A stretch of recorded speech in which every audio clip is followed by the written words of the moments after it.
Une poubelle presque vide, placée sur la corniche de Dakar, et aux alentours, un décor rempli de déchets.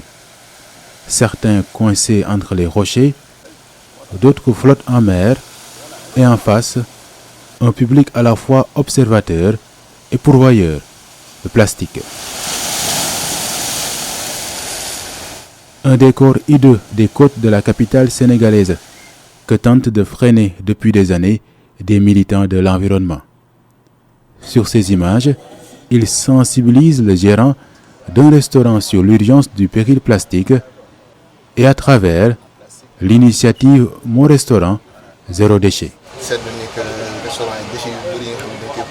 Lancé en 2019 avec un partenaire et 3 labels pour convaincre, fédérer et sensibiliser.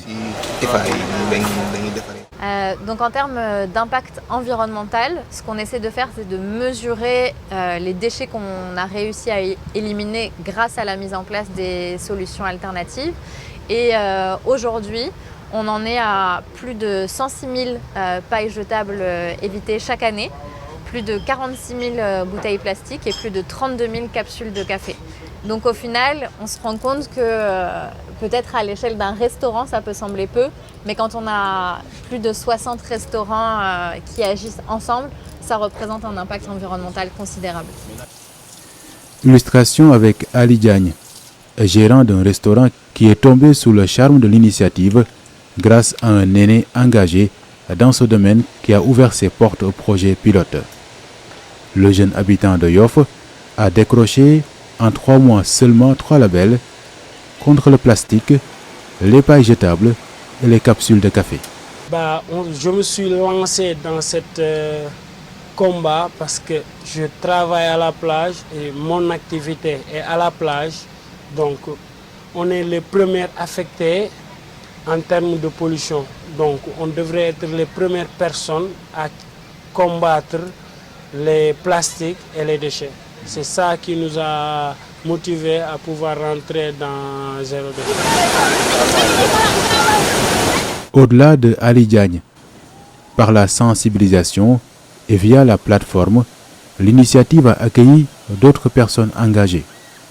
De Dakar à Saint-Louis, en passant par la Petite Côte, une 60aine de restaurants labellisés, 107 labels distribués et 5 ambassadeurs notés. Toute une équipe mobilisée contre le fléau plastique qui a su accompagner aussi Aïda Ndiaye. De retour de Londres, en se lançant dans le secteur, elle a tenu à mettre le curseur sur la valorisation des déchets. Marion, ça va? Ça va et toi? Bienvenue au Bain Café. Minimum empreinte carbone là où on peut. Et bien sûr, réduire les déchets plastiques et organiques, c'est important.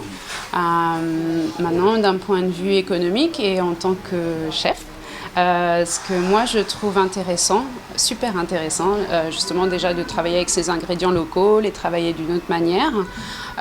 Et c'est vrai que travailler avec des ingrédients locaux, ça revient souvent moins cher que d'acheter des choses au supermarché qui viennent de l'extérieur. Un modèle qui a fini de porter ses fruits et qui demande un suivi rigoureux. Pour pérenniser le projet, mais aussi mettre en place aussi d'autres projets pilotes. Donc, hormis ces 3 labels que je vous ai dit auparavant, on a encore 2 projets pilotes qui visent à réduire donc, les emballages à usage unique, donc des emballages en plastique, donc le fait de les réduire, d'utiliser des emballages réutilisables, mais aussi un autre qui concerne les déchets organiques, parce que la plupart de nos déchets ici au Sénégal, plus de 45% de nos déchets sont des déchets organiques. Non, mais lui, c'est une question. Non, c'est une catastrophe. Un retour à la case départ suffit pour montrer les limites de la loi contre le péril plastique au Sénégal. Après 4 ans de mise en œuvre, son inefficacité est pointée du doigt par Mamadou Lamine Diagne, juriste environnementaliste. Nous sommes dans une économie mais carrément informelle. Les gens utilisent des déchets plastiques pour peut-être distribuer les produits commerciaux. Et c'est ça le vrai problème. Donc il faudrait aujourd'hui que l'État change d'approche, mais renforce la sensibilisation et même l'approche sociologique des déchets pour faire comprendre aux citoyens que ces déchets-là sont très dangereux pour l'environnement, sont très dangereux pour l'avenir de la biodiversité, pour l'avenir même des générations, en tout cas futures. En attendant d'avoir un meilleur cadre juridique et une approche contre la prolifération surtout du plastique, les membres de l'association Zéro Déchet Sénégal restent mobilisés. Objectif, montrer qu'il est possible d'être à table au Sénégal sans le poison plastique.